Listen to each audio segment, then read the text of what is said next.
रणदीपजी, संवैधानिक पदावर बसून धार्मिक भावना दुखावल्या गेल्या याच्याबद्दलची नाराजी प्रचंड आहे. तुम्हाला वाटतं का की इथं जेव्हा आपण न्यायदान करत असतो तेव्हा ह्या सगळ्या बाबींची काटेकोर काळजी सुद्धा घेतली गेली पाहिजे? निश्चितपणे मला वाटतं की ज्या प्रकारे शिवसेनेच्या नेत्या आमच्या भगिनी आदरणीय सुषमाताई अंधारे यांनी सांगितलं की सर्वोच्च न्यायाधीशावर जर का अशा प्रकारचा हल्ला होत असेल तर त्याच्यावर कायदेशीर कारवाई झालीच पाहिजे. आणि आमची रिपब्लिकन चळवळीची किंवा आंबेडकरी चळवळीची अशी आग्रही मागणी, आम्ही आक्रमक आहोत की असे जे वकील असतील, राकेश किशोर सारखे जे वकील असतील, याच्यावर अॅट्रॉसिटीचा गुन्हा दाखल झाला पाहिजे. आणि अशा लोकांवर देशद्रोहाचा गुन्हा दाखल झाला पाहिजे. कारण सर्वोच्च न्यायालयावर पदावर बसलेल्या व्यक्तीवर जर का अशा प्रकारे हल्ला होत असेल तर हा देशाच्या संविधानावर हल्ला आहे, हे मी मानतो. मी परत एकदा राकेश किशोर सारख्या नालायकांचा जाहीर निषेध करतो आणि याच्यावर देशद्रोहाचा गुन्हा दाखल झाला पाहिजे, अॅट्रॉसिटीचा गुन्हा दाखल झाला पाहिजे, अशी आग्रही मागणी करतो. ठीक आहे सर, एक मुद्दा आहे बाळासाहेबजी, साधारणपणे आपल्याला पाहायला मिळतं की एखाद्यानं गुन्हा केलेला असेल त्याचं खणून खणून चौकशी करून सगळं करून सुद्धा त्याला दहशतवादी ठरवणं, देशद्रोही त्याला ठरवणं, देशद्रोहाचे गुन्हे दाखल करणं, अशा प्रकारचे आरोप सातत्याने विरोधकांकडून केले जातात. इथं तर थेटपणे सर्वोच्च न्यायालयाच्या सरन्यायाधीशांवरती हल्ला केलेला आहे, त्याला काही पुराव्याची सुद्धा आवश्यकता नाही, समोरच सगळ्यांच्या जगजाहीर झालेला आहे. मग देशद्रोहाचा गुन्हा दाखल व्हायला काय हरकत आहे? तुम्हाला काय वाटतं? प्रश्न लक्षात घ्या की त्याने देशाच्या विरुद्ध काय कृत्य केलेलं आहे हेही आपल्याला तपासावं लागेल. एक गोष्ट, सरन्यायाधीशांवरती हल्ला होऊ शकत नाही. इथं कुठल्या नेत्यांच्या विरोधात बोललं तरी त्याच्यावरती देशद्रोहाचा गुन्हा दाखल केला जातो.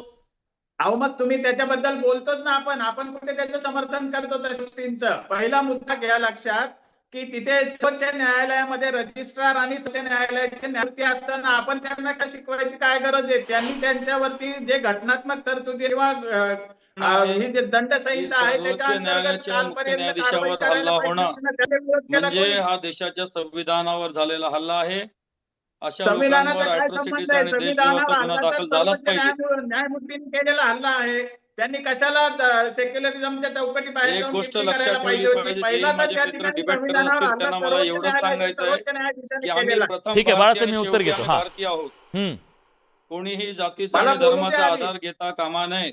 हा वी आर फर्स्टली अँड जातीचा लास्टली वी आणि आर इंडियन. धर्माचा आधार याच्यासाठी घ्यावा लागतो कारण सरन्यायाधीशांनी धार्मिक टिप्पणी केलेली आहे. त्यांच्याकडे बघायला गेलं नव्हतं, बोलायला फर्स्टली गेलं वी आर नव्हतं. इंडियन्स अँड पहिला लास्टली मुद्दा वी हा आर आहे इंडियन्स. की परम पूज्य डॉक्टर बाबासाहेब आपण आंबेडकर बोलले होते की पहिल्यांदा हे आम्ही लक्षात प्रथम घ्या. भारतीय आणि एक शेवटी मिनिट आम्ही भारतीय आहोत. बाळासाहेब येतो मी तुमच्याकडे. हा हा मला त्यांचं म्हणणं ऐकू द्या. 25, 26, 27 ला बोलले होते, 56 ला नव्हते बोलले, हे लक्षात घ्या. ठीक आहे. पहिल्यांदा मुद्दा मला बोलू द्या. हा याच्यावरचं पटकन. आपण सोल्युशन कडे जायला पाहिजे. आणि याच्यावर जर तुम्ही असं जर भावना भडकवण्याचा कार्यक्रम केला आणि पुन्हा कोणाच्या तरी भावना दाबण्याचा कार्यक्रम केल्याने हा प्रश्न सुटणार नाही. एक जबाबदार नागरिक म्हणून मला असं वाटतं की सर्वोच्च न्यायालयाच्या खऱ्या न्याय व्यवस्थेला अर्थानं कोणते कलम या लावावे देशाच्या याची बाळासाहेब अंमलबजावणी करावी बाळासाहेब याचं उद्या खऱ्या जर अर्थानं प्रत्येक मला जण एक अशीच गोष्ट प्रतिक्रिया हे द्यायला करायला लागला तर या पाहिजे. देशामध्ये हे अराजक करायला निर्माण होईल ना. पाहिजे. न्यूज 18 या देशात लोकमत कायद्याचं चॅनल राज्य की एकमेव कशाचं राज्य? भारतातलं माझ्या आणि भावना महाराष्ट्रातलं कशावर, तुमच्या एकमेव भावना, न्यूज याच्या चॅनल भावना, आहे त्याच्या भावना, ज्यांनी असं कसं होऊ शक्य आहे? सुषमाताई भूषण गवईंवर झालेल्या हल्ल्याचा बद्दल डिबेट घेतलेली आहे, सुषमाताई त्यांनी चर्चा केलेली आहे. तुम्ही सुप्रीम मला कोर्टाला अपेक्षा आहे की मी हा अपेक्षा करते प्लीज की सुषमाताईंना बोलू द्या आता. माझी अपेक्षा आहे की मी बोलत असताना सराटे मध्ये मध्ये करणार नाहीत आणि सराटे पूर्ण ऐकून घेतील. मी सराटेंचं बोलणं चालू असताना अजिबात त्यांना डिस्टर्ब केलं नाही. बोला. मला असं वाटतं सराटे आणि दवे दोघंही गोंधळलेले आहेत. एकीकडे सराटे किंवा दवेंचं असं सराटेंचं असं म्हणणं आहे की तुम्ही कशी काय जात शोधून काढताय बरं? ते न्यायाधीश आहेत, संपला विषय, ते न्यायाधीश आहेत, जात शोधून काढू नका. आणि दुसरीकडे तेच सराटे आणि दवे असं म्हणतात की अहो त्यांनी काय टिप्पणी केली ती बघा, ते कोण आहे ते बघा, त्यांनी काय, जर त्यांनी टिप्पणी केली आणि त्या टिप्पणीवर तुमचा आक्षेप असेल तर तो आक्षेप तुम्ही दोन पद्धतीने, तुम्हाला हिंसक पद्धतीने तो आक्षेप काढायचाय का? चला 1 मिनिटासाठी मान्य केलं, तुम्हाला हिंसक पद्धतीने करायचंय, तर मग ते कुठल्याही एखाद्या पब्लिक प्लेस मध्ये आणि कार्यक्रमात असते तर तुम्ही तुमचं हिंसक जे काही तुमची प्रतिक्रिया ती दिली असती. एक दुसरं असं की तुम्हाला, कारण तुम्हाला हिंसकच कळतं, तुम्हाला संविधानिक काही कळतच नाही मुळात, तुम्हाला सनदशीर वगैरे तुमचा आणि संविधानिक आणि सनदशीरचा विवेकाने वागण्याचा तुम्हाला संबंधच म्हणजे नाहीये. कोणाला? पण समजा सराटे मला आता बोलू द्या. आणि दुसरी गोष्ट अशी की जर तुम्ही त्याला संस्था म्हणून मान्य करताय की त्याची जात कशाला काढताय त्या माणसाची, तर मग तुम्ही तिथे का बरं हल्ला केला? आणि जर तुम्ही संस्था म्हणताय तर एका देशाच्या सर्वोच्च न्याय संस्थेवर हल्ला झाला हा राष्ट्रद्रोह नाही? अरे तुम्ही साधा एक पेनाची शाई फेकली तर तुम्ही 307चा गुन्हा दाखल करता आणि काय भडकाऊ वक्तव्य सांगतायत सराटे की भडकाऊ वक्तव्य करतायत. अरे जेव्हा संग्राम भंडारे, पडळकर किंवा राणे किंवा ही सगळी माणसं भडकाऊ वक्तव्य करतात तेव्हा सराटे सारख्या लोकांचं डोकं कुठे गेलेलं असतं?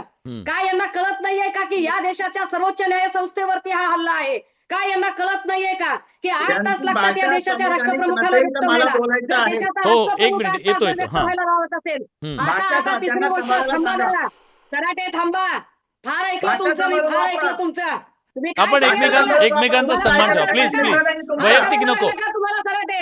फार कळायला लागलं तुम्हाला? ऐकून घ्या तुला तुम्ही काय काही कळायला लागलं? डोक्यावर बसाल का आमच्या? डोक्यावर बसता मग का तुम्ही तुम्ही? डोक्यावर नाही नाही बसता नाही का? प्लीज आमच्या- वैयक्तिक आमच्या नको. कोणाच्या? आपण मुद्दे मांडा. प्लीज प्लीज प्लीज ही आपण तुमच्या म्हणजे कोणाच्या? सुषमाताई, आमच्या म्हणजे कोणाच्या? सुषमाताई, सुषमाताई, विलास भैया तुम्ही एखाद्या वेळेला गुणरत्न सदावरती आम्हाला विचारायचा होता गुणरत्नला प्रश्न की भाषा सदावरती तुम्ही या संविधानिक सगळ्या ठेवा, मुद्द्यावर भाषा चर्चेच्या लोकांची संविधानिक ठेवली सतत पाहिजे. तुम्ही बाजू घेता ना? हा बाजू कुठला न्याय घेणार. आहे? ही संविधान कोणती तुमच्यासाठी पद्धत पण आहे. आहे? संविधान काही तुमच्यासाठी ही नाही कोणती पद्धत कोणी आहे वापरायला. तुमची की एकाला एक न्याय देता आणि दुसऱ्याला दुसरा न्याय तो देता? तुम्ही लावता या एकाला एक देशाच्या नाही, तुम्हाला सर्वोच्च दुसरा न्याय नाही. आम्ही संस्थेवर ठीक लावत आहे. नाही. हल्ला सुषमाताई, तुम्ही- सुषमाताई, मी आता त्यांचं अंडू उत्तर पंडू घेतो. समजताय? मी त्यांचं काय उत्तर घेतो. समजता तुम्ही त्याला? तुम्हाला अंडू पंडू वाटते का ही गोष्ट? बाळासाहेब बोला, बाळासाहेब बोला. त्या पद्धतीने नाही चालणार नाटक. हा सुषमाताई, मी त्यांचं उत्तर घेतो. बाळासाहेब, बाळासाहेब हा, उत्तर सर. द्या. सांगा ना कशाबद्दल उत्तर पाहिजे? आम्ही कोणतं उचकवण्याचं वक्तव्य केलेलं आहे? आम्ही संविधानाच्या चौकटीतच आमचा न्याय मागतोय ना. आम्हाला हे माहिती आहे ना की आमच्या परमेश्वर बद्दल कोर्टाच्या नाही नाही प्लॅटफॉर्मवर चुकीचे नाही, शब्द त्यांचं म्हणणं उच्चारले आहे गेलेले आहेत. आता आम्हाला काही भावना हिंदुत्वादी नाही. नेत्यांकडून ज्या प्रकारची वक्तव्य केली जात आहेत, भडकवण्याची वक्तव्य केली जात आहेत, त्याच्याबद्दल तुम्ही का बोलत नाहीयेत?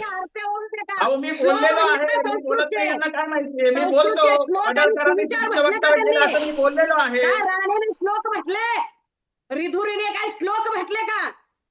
श्लोक कोणी? म्हटले त्यांनी, हे भडकावणं नव्हतं का? राणेने जे अरे केलं मग ते काही त्यांचा विचार संस्कृतचे श्लोक आणि पूजा अर्चा होती का? त्यांना विचारा ना तुम्ही टीकापकारांना असं बोलताय का? मेंदू गहाण टाकलाय. ठीक आहे, ठीक अहो, आहे. सुषमाताई, तुमचा सुषमाताई, मेंदू सुषमाताई, मी विचारतो, मी विचारतो. मेंदू गहाण टाकला का तुम्ही? ठीक आहे सुषमाताई, मी विचारतो. आनंद दवेजी, आनंद दवेजी, ज्या प्रकारच्या भावना आता या पद्धतीनं दुखावल्या गेल्या समजा सरन्यायाधीशांच्या त्या वक्तव्याच्या नंतर, पण भडकाऊ विधानं ज्या प्रकारची केली जात आहेत, हिंदुत्ववादी नेत्यांकडून ज्या प्रकारची भडकाऊ विधानं केली जात आहेत, त्या सगळ्याच्या बद्दल सुद्धा तुमची प्रतिक्रिया का येत नाही? मग नाही, माझ्या पाहणीत तरी आतापर्यंत एकाही हिंदुत्ववादी कार्यकर्त्यांनी किंवा पदाधिकाऱ्यांनी भडकाऊ विधाने केलेली नाहीत. आम्ही आमची भूमिका मांडली की आमच्या देवाचा एकेरी उल्लेख नको होता, आमच्या देवाची चिंगलावा नको होतं की जा विष्णूला सांगा तू तुझी मूर्ती आवरून घे. हा सुद्धा आमच्या धर्माचा अपमान आहे आणि सगळ्यात महत्वाचं अंधश्रद्धा वाढवणारं ते विधान वाटलं आम्हाला. मग त्याच्यावर आम्ही व्यक्त व्हायचंच नाही का? लोकशाहीनेच अधिकार दिलाय. त्या खुर्चीने ऐका ना सुषमाताई, मग तुम्हीच काय अँकरिंग करा, तुम्हीच करा अँकरिंग. विलाजी तुम्ही या साईडला. तुम्ही लोकांना सांगता मध्ये मध्ये बोलू नका, माझ्या कशाला मध्ये मध्ये बोलता तुम्ही? मग न्यायाधीशांनी ती मर्यादा, ठीक आहे, न्यायाधीशांनी ती ठीक आहे. नाही, त्यांचं म्हणणं आहे संग्राम भंडारे सारख्या व्यक्तींनी जे वक्तव्य केलं त्याच्याबद्दल तुमचं काय मत आहे? मी विचारतो ताई, मी विचारतो. त्यांना सांगा चर्चेची एक वेळ असते, अर्धा तास पाहून तासाची. ताई, प्लीज थांबा, मला त्यांना विचारू द्या. हा, त्यांना एक सगळ्यात महत्वाचं सांगा, चर्चेची अर्धा तासाची वेळ असते, विषयांतर करू नका. हा, आणि तुम्ही जो बोला, व्यक्ती तुम्ही इथं सलग उपस्थित बोला, नाहीये, तुम्ही सलग बोला. ताई, आणि प्लीज जो व्यक्ती प्लीज इथं ताई, उपस्थित नाहीये माझी विनंती आहे कशाला आपल्याला. बोलायचं? तुमच्या हिंदुत्ववादी नेत्यांमध्ये धमक नाही राहिलेली कोणाची? शिवसेनेत कोणाची धमक नाही राहिली का? आमच्या देवाचा का अपमान केला? एवढं भोगतोय आपण तरी सुद्धा तुम्हाला धमक होत नाहीये की का आमच्या देवाचा अपमान होतोय, का विष्णूचा अपमान होतोय, का अंधश्रद्धा वासरवलं जातं ते? काही नाही. आम्ही सांगतो आमच्या भावना, हिंदूंच्या भावना दुखवल्या गेल्या ते निश्चित आहे. किशोरजींनी काय केलं आम्हाला काही देणं घेणं नाही. किशोरजी चुकलेत. पण न्यायमूर्तीचं वाक्य सुद्धा योग्य नव्हतं. सुषमाताई, तुमच्यापेक्षा माझा आवाज 100 पटीनं मोठा आहे. हा? आणि प्रामाणिक आवाज आहे. आम्ही आणि विचार नाही तुम्ही- बदललेले. तुम्ही त्या राजेश आम्ही किशोरला विचार काय नाही बोलत बदललेले. होता? ठीक आहे. आम्ही भूमिका बदललेली माझा नाही. माझा वेळ संपलाय. आम्ही